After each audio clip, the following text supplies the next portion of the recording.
Hello everyone, welcome back to the Cukes channel. Today, I'm going to read A Diary of a Kid LB by John Was Never, a well-known figure in the Diary of a Kid LB slash Loaded Diaper subreddit. Since it's clean close to Halloween, I'm gonna read The Sun Vanished, Chapter 1 and Chapter 2, because the chapters are kind of short, but just warning you, there is some foul language. So if you don't like foul language, I don't recommend you go on this video. So, anyway, let's roll the intro.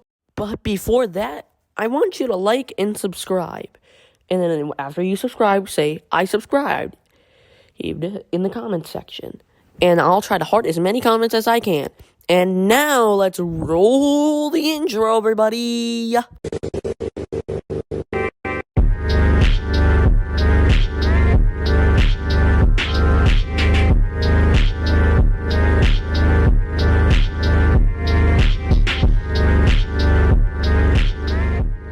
July. Tuesday. I'm scared. Something really weird is going on. I've been sleeping for hours, but it's still not bright outside.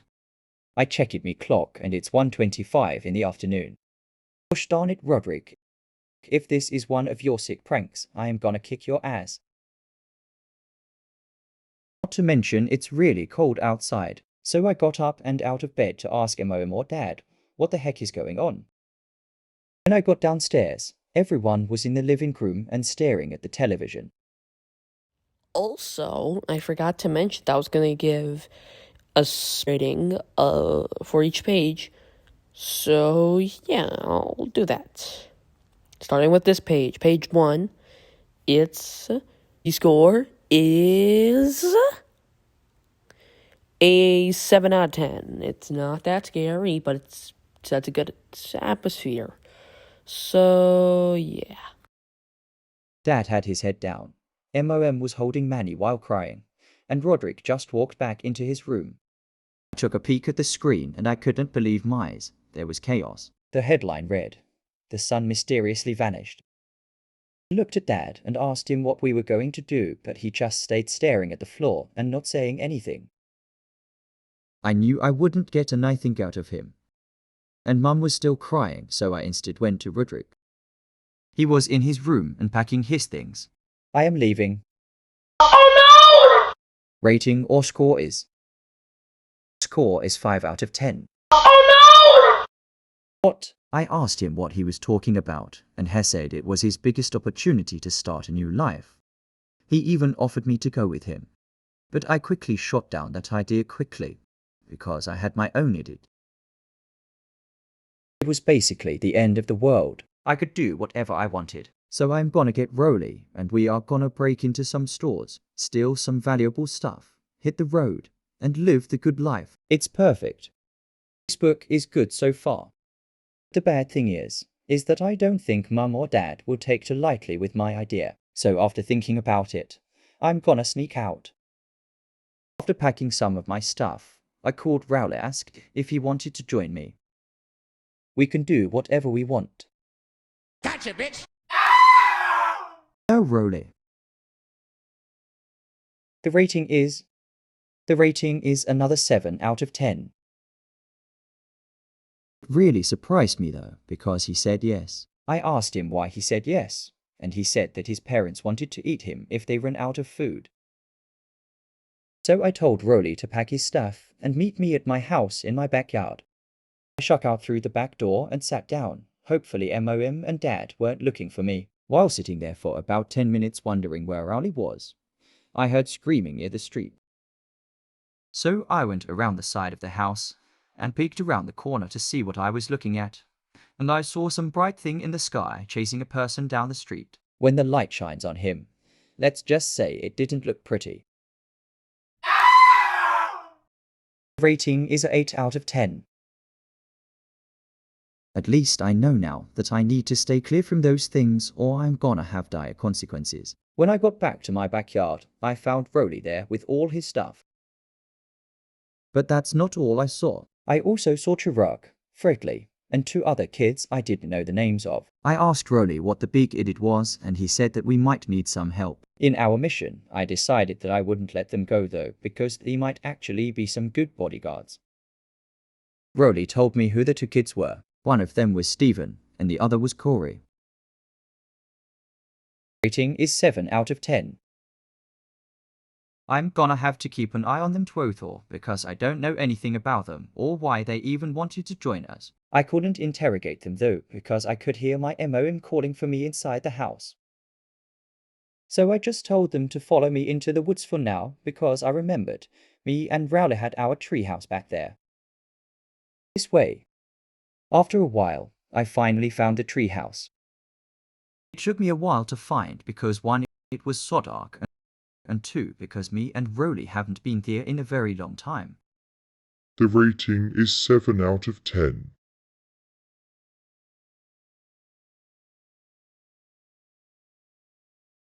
It was just how me and Rolly left it. It kinda gave me a bunch of nostalgia. Even though it was kinda dark, I told everyone to duck down and stay quiet just in case someone finds us. And I discussed the plan. Greg literally says to be quiet, and then he immediately starts talking. The rating is a 9 out of 10. The crew. Raid gas station. School building. Get out of town.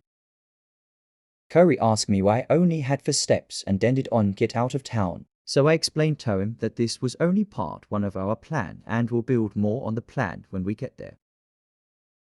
Rolly asked me what we were gonna do after we get out of town, and I told him that we'd probably make a guard base, and when people see how prepared we are, they'll make me their ruler. The rating is 7 out of 10. Steven and Corey both thought that was an amazing idiot, but they both started to argue over which one of them should be the leader.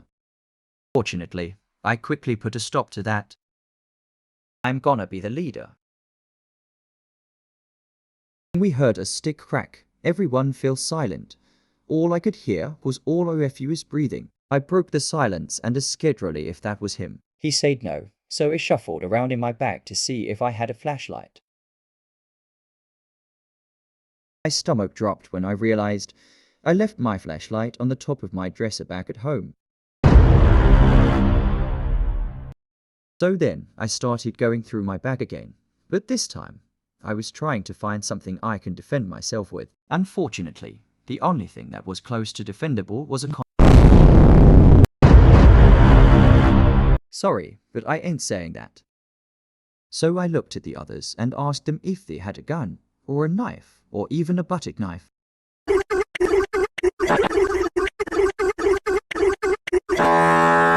Sadly, they all said no, which is really stupid. It's the end of the world. You're running away and you don't even think about packing things. Greg didn't even pack anything, so he can't be talking. Also, the rating is a 8 out of 10. Sorry for the disruption. Before I finish the first chapter, I want to do some shout-outs.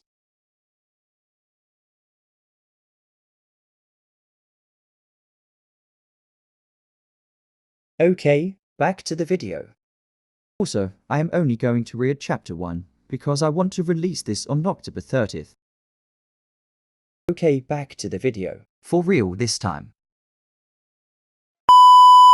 At least I came prepared. Wait, I guess not, huh?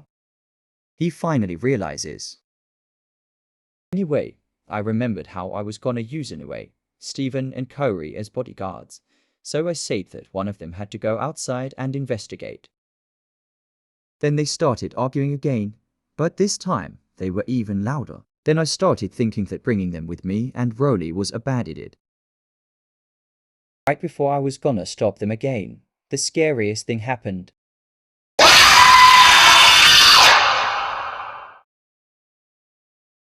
The rating is 8 out of 10. In my opinion, the chapter is a 7 out of 10.